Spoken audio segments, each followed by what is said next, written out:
everyone ready? I'm kind of give you a rundown on how this is going to go today. I'm going to give a statement, and then Dr. Lemon from ERMAC will give you an update, and then the prosecutor, Mark Taylor, will speak, and then also at the end it will be Chad Martin, the superintendent from School District 251. So this morning at approximately 9:08 a.m., a 6th grade female student retrieved a handgun from her backpack. She fired multiple rounds inside of the school and out. She injured 3 people. 2 of them are students, and 1 of them is a school employee. They were injured with gunfire, but they are non-life-threatening injuries at this time. This is a very difficult and trying time for our community. We've had amazing support from partners across the state that have arrived to not only assist in the investigation, but give us support with what we need. The details of the investigation are being thoroughly investigated right now by these community partners. I can tell you that the student does reside in Idaho Falls, Idaho, but she does attend school here. During the shooting, a teacher disarmed the student and detained her until law enforcement took her into custody. This incident is also being investigated by, I'll tell you who the partners are: Idaho State Police, Jefferson County Sheriff's Office, Bonneville Sheriff's Office, the FBI, Idaho Falls PD, Rigby PD, Rexburg PD, and Madison PD, or Madison County Sheriff's Office, excuse me. We don't have a lot of details at this time of why that is being investigated. We're following all leads, and we will go from there as far as if there's going to be any more suspects involved or a reason of why this happened. We will relay that to you when we have that information.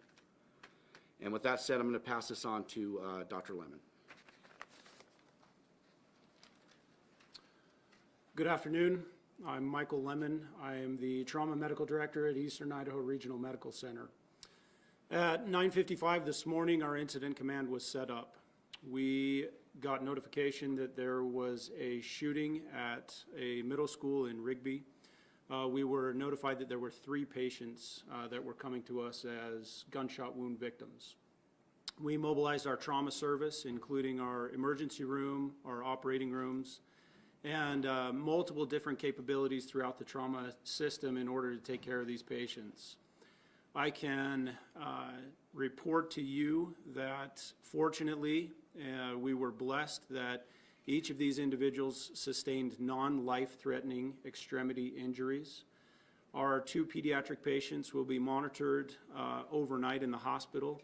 Our adult patient injured has been treated and released from the hospital already. At this time, from a hospital standpoint, we want to absolutely express our condolences to the victims of this who were both shot, as well as the victims who sustained emotional trauma in going through this. We express our condolences to the community in Jefferson County and appreciate both the teachers, the emergency staff, as well as the police departments that appropriately took care of these patients, and hopefully we can get through this together. Thank you.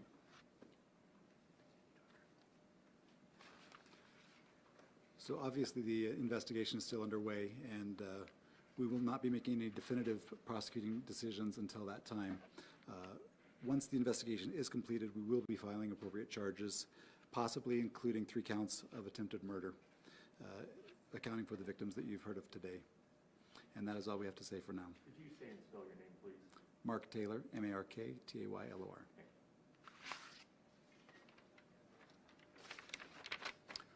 I'm Chad Martin, Superintendent, School District 251. This is the worst nightmare a school district could ever face. We prepare for it, but we're never truly ready for it. Our hearts and our prayers go out to the victims and their families and all those involved. There will be no school in session throughout the district tomorrow, so families can be together to address this. We will, however, have counselors, school counselors, and multiple agencies that offer their support available beginning at 8 a.m. in the morning at Rigby High School. We want to thank our law enforcement partners for their quick response throughout the valley. We feel overwhelmed by the support that they provided to us and to our staff. We want to thank EMT. We want to thank our staff that acted quickly and appropriately and did everything they could to protect their students. We want to especially thank our community. The vast support that we have received is overwhelming, and we are grateful to live in a community that cares about their students, cares about their schools, and are willing to offer that support. Again, thank you to all of our partners throughout this difficult time. With the statements that have been read, or if I will stand for questions and try to answer them if I can, but understand this is under investigation.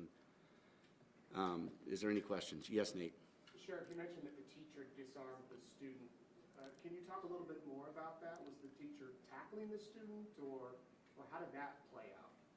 That is also under investigation, Nate, but I can tell you that she did take the handgun from the student and held her until law enforcement apprehended her.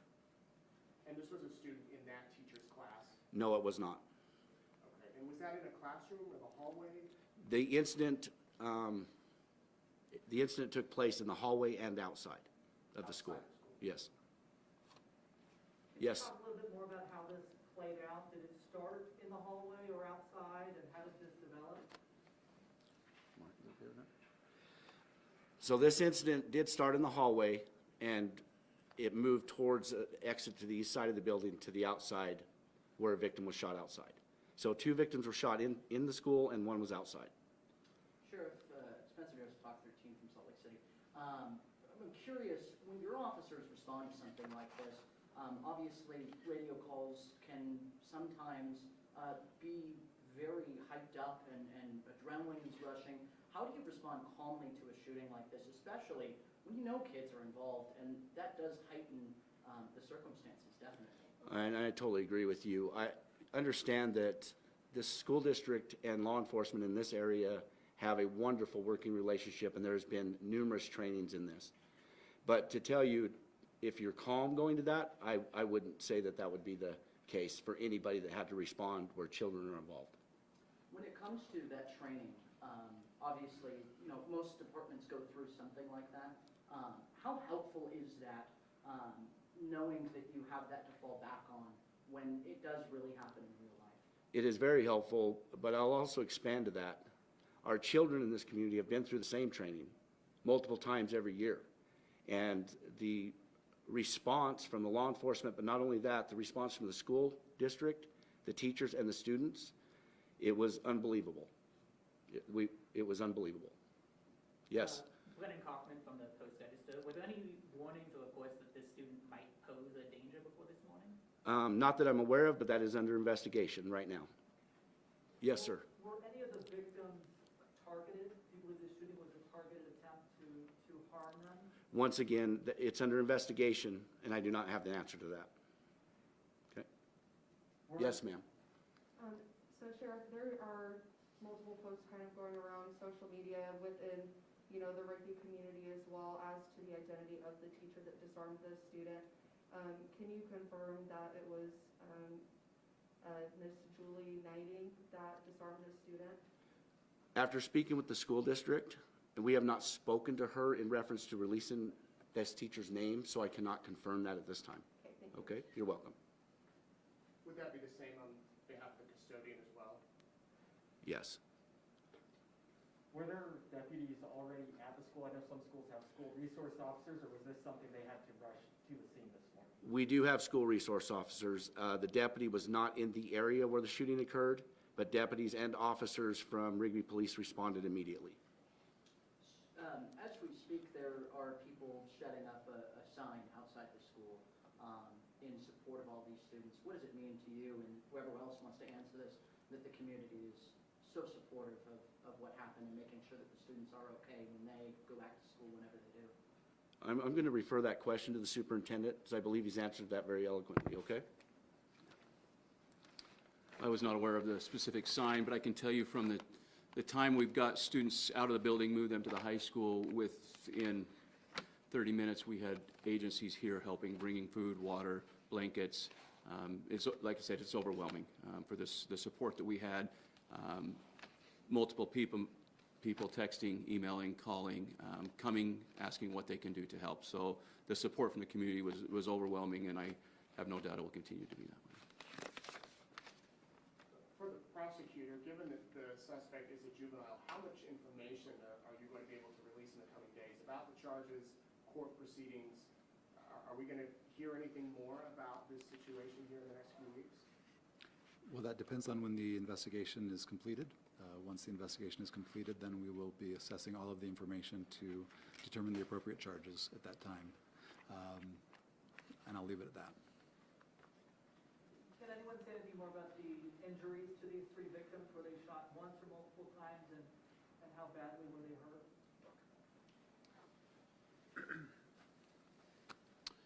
So our adult was shot once as a through and through in an extremity, and able to be released at shortly after being evaluated and treated in the emergency room. Our two pediatric patients, one was shot once in an extremity and may require surgery in the future. The second was potentially shot twice, but there were two injuries, one to an upper extremity, one to a lower extremity. Once again, all of them are non-life-threatening injuries, and the patients will recover. I know this might be kind of a hard question to answer, but how lucky is that there are three gunshot victims? All three of them seem like they will make full recovery fairly quickly. An absolute blessing. As our officer has already stated, we as a trauma facility, we prepare for this. We've actually, with the assistance of other high schools, we have actually run mock shooting, mass casualty situations. All of those situations did not include completely survivable injuries. And so, as he stated, we're prepped, we're ready. Our trauma system was prepared for this when it came on, and the fact that the injuries are as insignificant as they are right now, not saying that they aren't bad, but they could be so much worse, we feel absolutely blessed.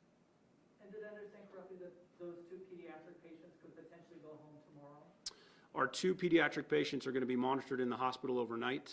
They're under what we'd call a fair condition. Both of them are completely stable. We want to continue to monitor those injuries and make sure they don't need any other further surgical treatment, and then potentially could be dismissed tomorrow. Can you say if they're male or female? I cannot. For the sheriff and the superintendent, how well prepared do you feel that the school district was to handle something like this, since it's not happened around here?